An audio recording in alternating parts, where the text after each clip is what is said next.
Spider-Gwen first appearance. Amazing Spider-Man number 58 from 1973. This is one of the most important issues in all of comic book history. It introduced Spider-Woman, or as she's better known today, Spider-Gwen. Now I know what you're thinking. This can't possibly be worth over $20,000, but it is. Let me explain why.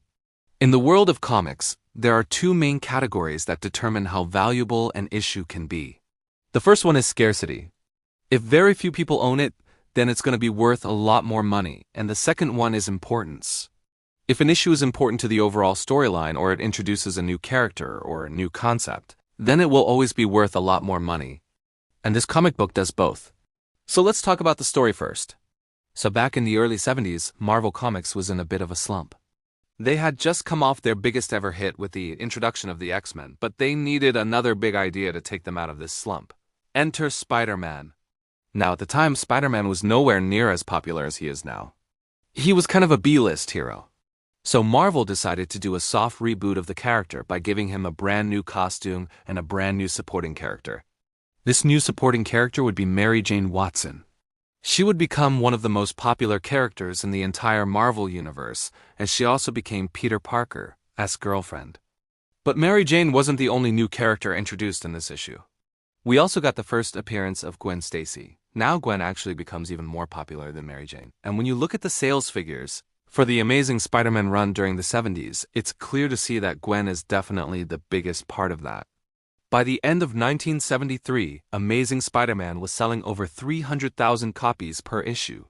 And this would continue until 1974 when the series started to decline. And this was because Gwen Stacy died in issue number 121.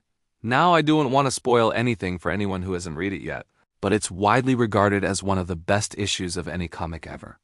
The second reason this comic is so valuable is because it's extremely rare. When this comic first came out, it sold for around 12 cents, and that's pretty cheap.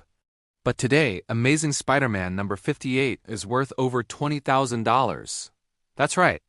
An average copy of this comic in good condition will set you back more than $20,000. So if you have this lying around your house, then you should definitely check it out because it could be worth a lot of money. But this isn't the only copy that's worth a lot of money. There is also a copy that graded by CGC at a 9.6, and this is the best copy of the comic in the world. There is no higher grade copy of this comic in existence. This comic has been in a plastic bag since the day it came out. It's never been read and it's never been damaged. And that's why it's worth so much money. This comic sold in January of 2022 for $56,500,000. And that was the highest price ever paid for an Amazing Spider-Man comic. If you like comics, then make sure you subscribe because we've got lots more videos coming up. And if you're not a comic fan, then I strongly recommend that you check out some of our other videos because we have videos on pretty much every single niche and interest that you can imagine.